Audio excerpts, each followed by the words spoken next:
فلسطین کے مسئلے کے حوالے سے لمبی چوڑی تقریریں میں کئی کر چکا ہوں۔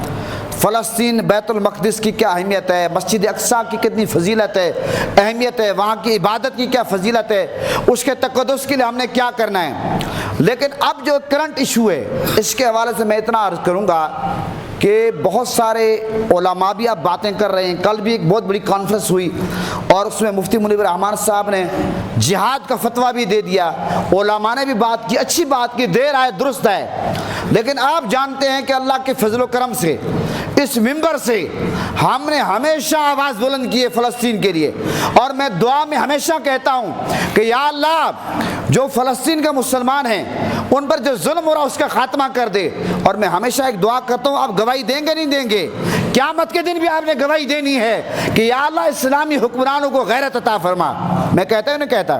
ایک دفعہ ایسا ہوا کہ ادھر قریب ایک جگہ نکاح تھا، وہ نکاح میں نے پڑھایا، اس میں وزیر خارجہ آئے ہوتے نگران جلیل عباس جیلانی ملتان والے، اور ان کا پورا خاندان، تقدس جیلانی فلاں فلاں، چیف جسٹس جو رائے، پورا خاندان کنبہ موجود تھا۔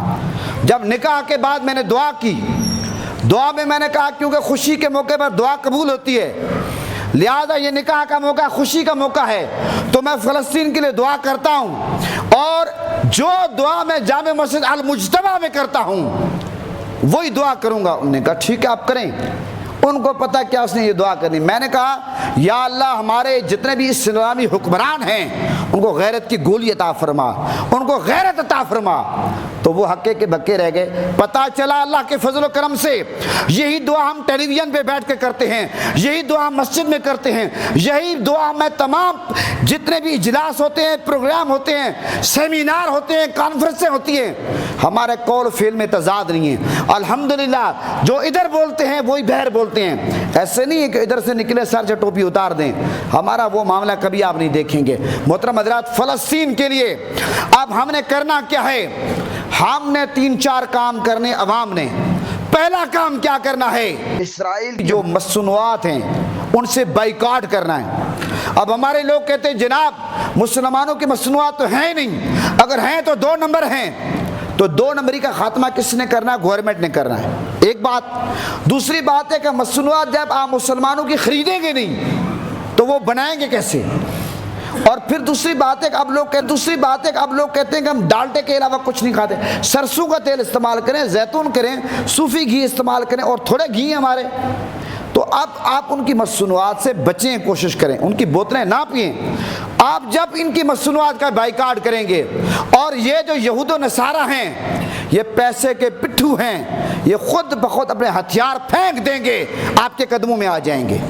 یہ کام عوام کر سکتے نہیں کر سکتی، یہ حکمرانوں کا تو ہے ہی صحیح، لیکن یہ عوام کا کام ہے، نمبر 1۔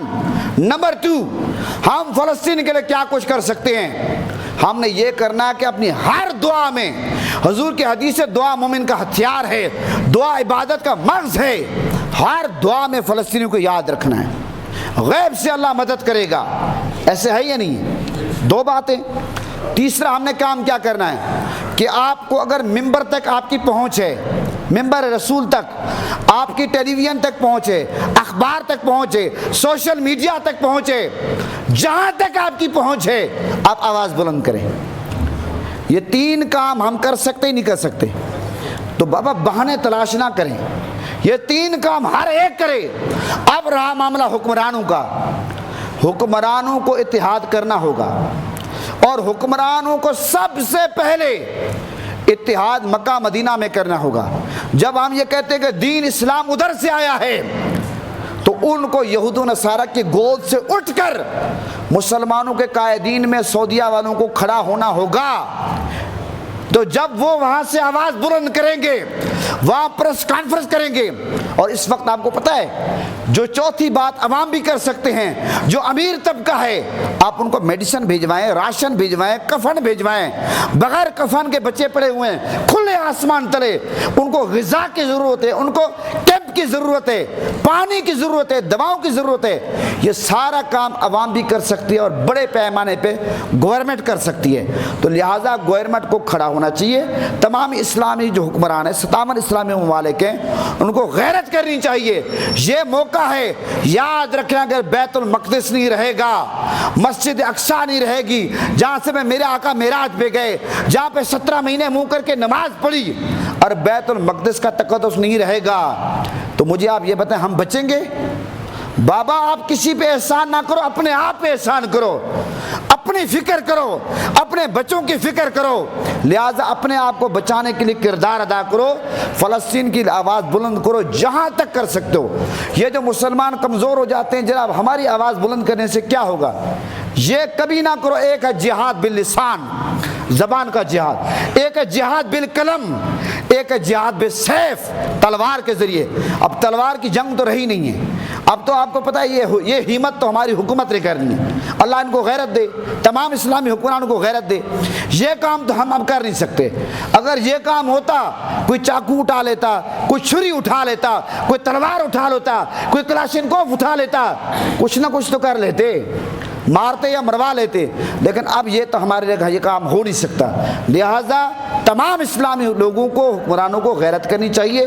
یہ بہت ضروری ہے. آواز بلند کریں, ہمت ہارنی نہیں ہے. آواز کی بڑی پاور ہے, آواز بلند کرو گے جہاں تک کر سکتے ہو. اللہ تعالی ہم صاحب کے حامی و ناصر ہو. فلسطین کے نام آواز بلند کرتے رہیں گے. ابھی میں نے ایک قرارداد پاس کروانے آپ سے, کسی کے ہاتھ نیچے نہیں ہونا چاہیے. یہ کبھی کبھار آپ لوگوں کے ہاتھ نیچے ہوتے ہیں, مجھے بعد میں ویڈیو دیکھتا ہوں, مجھے افسوس ہوتا ہے کہ اہم ایشو میں ہر موقع پر آپ سے ہاتھ نہیں کھڑا کرواتا. ناموس رسالت کا ایشو ہو, جو کوئی اہم ایشو ہو, میں آپ سے ہاتھ کھڑے کروا دیتا ہوں. تو لہٰذا مہربانی کر کے فلسطینیوں کے ساتھ ہم نے یکجہتی کرنی ہے. ایز اے مسلمان, ایز اے نبی کے امتی, ہم نے بیت المقدس کا دفاع کرنا ہے. تمام مسلمان ہاتھ کھڑے کر کے یکجہتی کریں. تمام مسلمان, بچے کیمرہ گھمائے, تمام مسلمان یکجہتی کریں, یک آواز ہو کر آواز ہی بلند کرنی ہے. ہم نے مالی طور پر, جانی طور پر سپورٹ کرنی ہے, ان کے مصنوعات کا بائیکاٹ کرنا ہے, ہر حوالے سے کردار ادا کرنا ہے. ہم یہ عہد کرتے ہیں کسی بھی معاملے میں ہم پیچھے نہیں رہیں گے. اللہ کے فضل سے, نبی پاک کے صدقے, ہم کسی سے کمزور نہیں ہیں. اللہ سب کا حامی و ناصر ہو. پاکستان کا مطلب کیا؟